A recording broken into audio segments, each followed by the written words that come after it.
하나님의 도우심으로 이스라엘 민족은 애굽의 노예살이에서 해방됩니다. 그런데 아직 완전한 해방을 이룬 것은 아닙니다. 오늘은 그들이 완전한 해방에 이르는 그 과정에 대해서 전해드리겠습니다. 애굽을 탈출한 이스라엘 민족의 수는 장정만 60만 명 정도 되었다라고 성경은 기록하고 있습니다. 그러면 남녀노소를 다 포함하게 되면은 약 200만 명 정도 되지요. 이처럼 큰 집단이 세상에서 제노라하는 애굽을 당당하게 출애굽합니다. 탈출합니다. 이들을 이끄신 분은 하나님이시지요. 이스라엘 민족이 출애굽을 시작한 곳은 아마 람셋일 것입니다. 그들이 강제 노역에 동원되었던 그 신도시지요. 람셋. 그곳에서 아마 이들이 출애굽의 첫 발을 내디뎠을 것입니다. 자, 그리고 그들이 도착한 곳이 숫곳이라는 곳이고, 숫곳에서 에담 광야로 이동하여 비하히롯이라는 곳에 이릅니다. 비하히롯. 이 지역 명칭 기억해 두면 좋겠습니다. 하나님께서 비하히롯까지 어떻게 인도하셨을까요? 출애굽기 13장 21절 말씀 받드리겠습니다. 여호와께서 그들 앞에서 가시며 낮에는 구름 기둥으로 그들의 길을 인도하시고 밤에는 불기둥을 그들에게 비추사 낮이나 밤이나 진행하게 하시니. 말씀 보게 되면 하나님께서 이스라엘 민족을 주야로 인도하고 계심을 발견하게 돼요. 자, 숫곳이라는 지역에서 비하히롯이라는 곳까지 거리는 약 300km 정도 됩니다. 그들은 이 거리를 주야로 이동합니다. 하나님께서 낮에는 구름 기둥, 밤에는 불기둥으로 그들을 인도하십니다. 남녀노소로 구성된 이스라엘 민족이 가축까지 가지고 이동합니다. 그러면 상식적으로 봤을 때 그들의 이동 속도가 빠를 수가 없습니다. 그런데 놀라운 것은 그들이 며칠 만에 약 300km 정도를 이동하여 비하히롯에 도착한 것으로 보입니다. 왜냐하면 이들이 출애굽한 뒤, 즉 애굽을 탈출한 뒤 얼마 지나서 아마 며칠 정도로 우리가 생각해 볼 수 있습니다. 3일 정도 되지 않았을까라고 흔히들 이렇게 예측하고 있는데, 그 얼마 뒤에 애굽 왕이 추격전을 펼칩니다. 그래서 그가 비하히롯 근처까지 접근하게 됩니다. 그들이 수일 만에 비하히롯에 도착했다는 것은 우리가 좀 찾아봐야 되는 부분이 반드시 있습니다. 남녀노소로 구성된 이스라엘 민족이 며칠 정도 이동해 가지고 300km를 통과했다라는 것은 우리가 꼭 좀 살펴봐야 되는 부분이 되겠습니다. 인간적인 상식으로는 도달할 수 없는 거리지요. 며칠 동안에 도착할 수 없는 먼 거리예요. 하나님께서 개입하신 것이요. 하나님의 초월적인 능력이 이스라엘 민족과 함께 했다. 그래서 그들이 낮에만 이동한 것이 아니라 밤에도 이동하면서 그렇게 수일 동안 300km를 돌파했다 라고 우리가 생각을 하게 됩니다. 자, 아무튼 그렇게 이스라엘 민족이 비하히롯에 도착했는데 애굽 왕이 추격대를 이끌고 지금 거의 그들이 머물고 있는 진영 가까이까지 이르렀다라는 것이지요. 여기서 잠깐 우리가 비하히롯이라는 그 지역의 지형을 좀 살펴봅시다. 이곳은 엄청난 토사가 바다로 쏟아져 들어가면서 형성된 거대한 삼각주입니다. 크기는 가로가 8km 정도 되고, 그리고 넓이가 6km 정도 됩니다. 그러니까 이 가로 세로가 어떻게 됩니까? 그러면 8km, 6km면 굉장히 넓은 이러한 평지가 되는데 이것이 어마어마한 토사가 바다를 향해서 쏟아지면서 만들어진 그러한 평지다라는 것이에요. 이곳에는 이스라엘 백성 200만 명이 충분히 들어설 수 있다라고 합니다. 더 놀라운 것은 그들 앞에 펼쳐진 바닷속입니다. 바닷속. 토사가 바닷속으로 쏟아져 들어가 수심이 다른 곳보다 많이 낮다라고 합니다.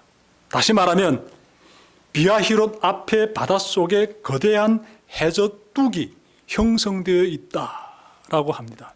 하나님께서 이러한 곳으로 이스라엘 민족을 이끄신 것이에요. 이스라엘 민족이 마주한 바다를 가리켜서 개역 개정 성경에서는 홍해라고 하지요. 그런데 히브리 성경 보게 되면은 갈대바다입니다.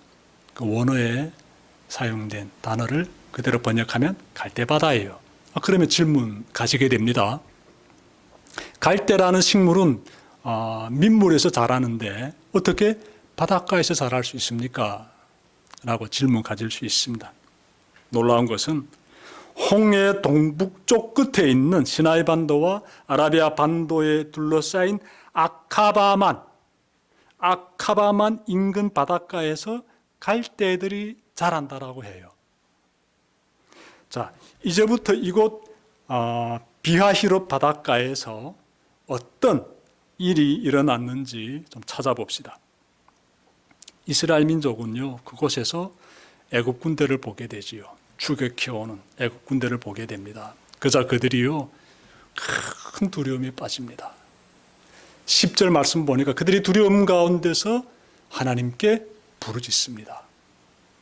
하나님의 백성이 생명이 위태로운 이러한 위기 가운데 직면하게 되면 두려움을 느끼면서 하나님께 부르짖는 것은 지극히 당연한 반응입니다. 그런데 그들은 여기서 그치는 것이 아니라 하나님에 대한 신뢰를 버리기에 이릅니다. 신뢰를. 다시 말하면 하나님의 전지전능하심을 불신합니다. 이스라엘 민족은 여기까지 온 것에 대해서 후회하면서 모세에게 원성을 쏟아냅니다. 여러분 11절과 12절 말씀 제가 받들겠습니다. 그들이 또 모세에게 이르되 애굽에 매장지가 없어서 당신이 우리를 이끌어내요 이 광야에서 죽게 하느냐? 어찌하여 당신이 우리를 애굽에서 이끌어내요 우리에게 이같이 하느냐? 우리가 애굽에서 당신에게 이른 말이 이것이 아니냐? 이르기를 우리를 내버려두라. 우리가 애굽 사람을 섬길 것이라 하지 아니하더냐?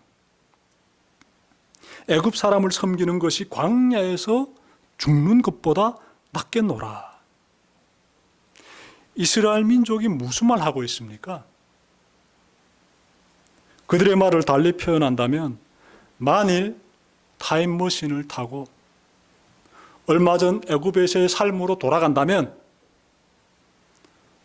출애굽하지 않겠다는 것이에요. 애굽에서 노예로 사는 것이 광야에서 이렇게 죽는 것보다 낫다라고 말하고 있지 않습니까? 이것은 하나님에 대한 불신이에요. 그들은 애굽 왕이 굴복할 정도로 애굽 땅에 있을 때 어마어마한 하나님의 기적들을 목격했습니다. 그럼에도 불구하고 지금 애굽 군대를 두려워하고 있습니다. 하나님께서 애굽 땅에서 기적들뿐만 아니라 낮에는 구름 기둥으로, 밤에는 불 기둥으로 이렇게 엄청난 기적을 행사하시면서 이들과 함께하고 계시는데 그럼에도 불구하고 하나님의 능력을 불신하고 있습니다. 이들은 무엇을 망각하고 있습니까? 매우 중요한 한 가지를 망각하고 있어요. 하나님께서 왜 이들을 출애굽시키시는지를 그들은 깨닫지 못하고 있습니다. 아니, 예전에는 모세를 통해서 잘 이 부분에 대해서 알아들었을 거예요. 그런데 지금 망각하고 있지요. 잊어버리고 있습니다. 하나님께서 이들을 출애굽시키신 그 이유가 있지요. 목적이 있습니다. 이들이 광야로 나와가지고 애국 군대에 의해서 죽임당하게 하기 위해서 인도하신 것이 아니라 이들을 적과 꿀이 흐르는 그 가나안 땅으로 인도하기 위해서 하나님께서 출애굽시키신 거예요. 이것을 항상 기억했어야지요. 그러면 믿음을 더 굳게 다지게 되는 것 아니겠습니까? 이스라엘 민족은 그렇게 하지 못하고 있습니다. 우리 삶에서는 이와 비슷한 행동들이 나타나고 있지는 않습니까? 늘 하나님의 도우심으로 살아가고 있는데 간혹 어려움이 닥치면 하나님을 원망하고 불신하고 있지는 않습니까? 저의 경우를 보면 지금은 안 그러는데 하나님을 믿은 지 얼마 안 되었을 때에는 어려움이 닥치면 하나님을 원망하곤 했습니다. 그리고 세상의 방법을 동원해서 문제를 풀어보려고 애쓰곤 했습니다. 가장 대표적인 사건이 동생의 그 북송 사건인데 이 사건은 여러분들에게 여러 번 제가 말씀드려서 더 언급하지 않겠습니다. 하나님의 도우심으로 구원받은 사람들이 눈앞에 닥친 시련 앞에서 하나님을 불신하고 있을 때 모세는 어떻게 했을까요? 모세는 달랐습니다. 모세는요, 하나님의 도우심을 굳게 확신합니다. 그는 절망 가운데서, 낙심 가운데서 하나님을 떠나려고 하는 이스라엘 민족을 향해서 이렇게 말합니다. 13절과 14절 말씀 보십시오. 모세가 백성에게 이르되 너희는 두려워하지 말고 가만히 서서 여호와께서 오늘 너희를 위하여 행하시는 구원을 보라. 너희가 오늘 본 애굽 사람을 영원히 다시 보지 아니하리라. 여호와께서 너희를 위하여 싸우시리니 너희는 가만히 있을지어다. 하나님께서 도와주신다는 거예요. 두려워하지 말라고 지금 모세가 백성들에게 정말 그 자신의 그 믿음을 그대로 표현하고 있습니다.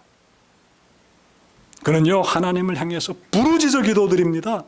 하나님의 전지전능하심을 기억하면서 전심으로 부르짖어 기도드립니다. 그의 기도에 하나님께서 응답해 주시는데요. 15절과 16절 말씀 보십시오. 여호와께서 모세에게 이르시되 너는 어찌하여 내게 부르짖느냐? 이스라엘 자손에게 명령하여 앞으로 나아가게 하고 지팡이를 들고 손을 바다 위로 내밀어 그것이 갈라지게 하라. 이스라엘 자손이 바다 가운데에서 마른 땅으로 행하리라. 여러분, 하나님은 정말 어마어마한 기적을 약속하고 있습니다.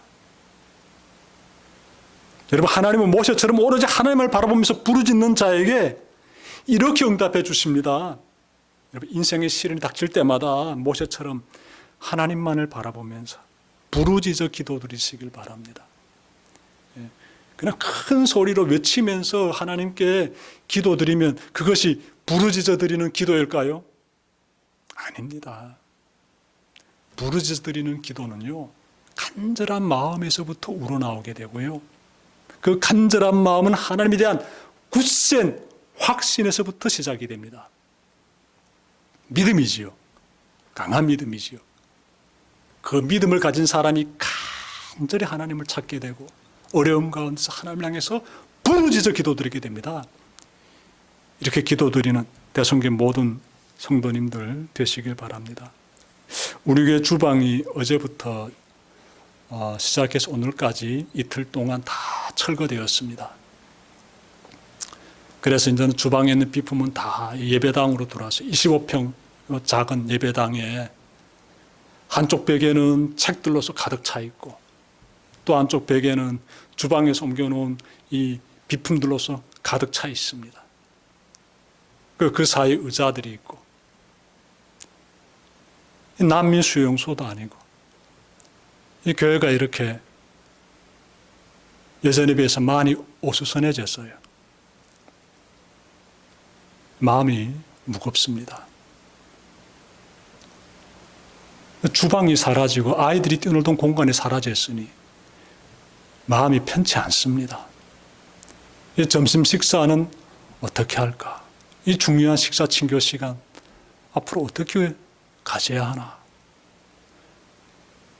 태어난 지 아직 돌도 안 낸 아기로부터 시작해서 거의 10여 명 되는 아이들이 우리 교회에 있는데, 이 아이들 이제 예배 드리고 나게 되면은 어떻게 우리가 돌봐줘야 되나? 그런 생각들 하게 되면 마음이 무겁고 편치 않습니다. 어렵지요. 여러분, 이때 우리가 뭘 해야 되겠습니까? 간절히 하나님께 기도드립시다. 간절히 하나님께. 하나님, 우리는 가진 것이 없습니다. 하지만 우리에게는 하나님이 우리를 지켜주시고 보호해 주시고 이 자리까지 인도해 주셨으면 앞으로도 우리를 인도해 주실 것이라는 굳센 믿음이 있습니다. 이 믿음을 가지고 간절히 하나님께 매달립시다. 부르짖어 기도드립시다. 만물의 주인이신 하나님, 우리에게 땅과 교회당을 허락해 주십시오 라고 간절히 기도드립시다. 우리 아이들이 푸른 대지를 뛰놀 수 있는 땅과 우리가 예배드릴 수 있는 건물, 그곳에서 복음 통일에 대한 아름다운 그 꿈들을 확장시켜 갈 수 있도록 하나님, 우리를 도와달라고 간절히 우리가 좀 기도드립시다. 그리하면 모세에게 응답해 주신 하나님께서 우리의 부르짖는 기도에도 응답해 주실 줄 믿습니다. 끝으로 모세의 기도에 하나님께서 어떻게 응답해 주시는지를 말씀 가운데 찾아봅시다. 하나님의 말씀이 떨어지자 이스라엘 진영 앞에 있는 그 구름 기둥이 뒤로 이동합니다. 자, 그렇게 되면 어떻게 되는가 하면 이스라엘 진영과 그리고 추격해오는 그 애굽 군대 사이를 어떻게 구름 기둥이 딱 가로막으면서 흑암 가운데 빠지게 됩니다. 구름과 흑암이 뒤덮였다라고 성경은 표현하고 있는데요. 애굽 군대는 더 이상 공격할 수 없게 되지요. 한편 이스라엘 진영은 밤임에도 불구하고 밝았습니다. 빛이 비친 것이에요. 하나님의 기적이 나타납니다. 모세가 하나님의 지시대로 바다 위로 이렇게 손을 탁 내듭니다. 그러자 큰 동풍이 불어오기 시작합니다. 동풍이 동쪽에서부터 바람이 불어오는 거예요. 밤새도록 불어온 동풍으로 바다가 갈라집니다. 동풍이 불었다는 것은 바람이 아라비아 반도에서 시나이 반도 쪽으로 이렇게 불었다는 것인데, 다시 말하면 바닷물이 아라비아 쪽에서 시나이 반도 쪽으로 이렇게 갈라져 왔다. 즉 바닥이 드러나게 되는 그런 현상이 아라비아 반도 쪽에서부터 시작해가지고 시나이 반도 쪽으로 이렇게 축축축 다가왔다, 이렇게 볼 수 있습니다. 바닷물은 길 양옆의 벽처럼 이렇게 서 있게 되었다라고 성경은 표현하고 있습니다. 하나님의 기적은 밤새도록 이어졌으며 새벽녘이 되자 모세가 서 있는 비아히롯까지 이르게 됩니다. 이로써 바다는 완전히 갈라지게 됩니다. 이것을 모세와 이스라엘 민족이 다 목격합니다. 모세는 그들을 이끌고 바다 사이로 걸어서 아라비아 반도 쪽으로 들어갑니다. 하나님은 이 모습을 애굽 군대가 보게 하십니다. 애굽 군대가 마차를 몰고 추격을 재개합니다. 그러자 하나님은 좌우의 벽처럼 멈추게 한 바닷물로 그들을 다 수장시킵니다. 이렇게 됨으로써 이스라엘 민족은 애굽 왕의 지배로부터 완전히 해방됩니다. 완전히 해방돼요. 더 이상 이스라엘 민족을 추격하지 못하게 됩니다.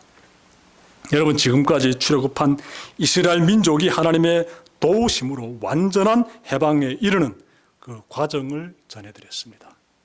말씀을 통해 하나님이 얼마나 위대하시고 광대하시고 전지전능한 분이신지를 다시금 잘 깨닫고 그 하나님을 더욱 굳게 의지하며 따르는 여러분들 되시기를 주님의 이름으로 축원합니다.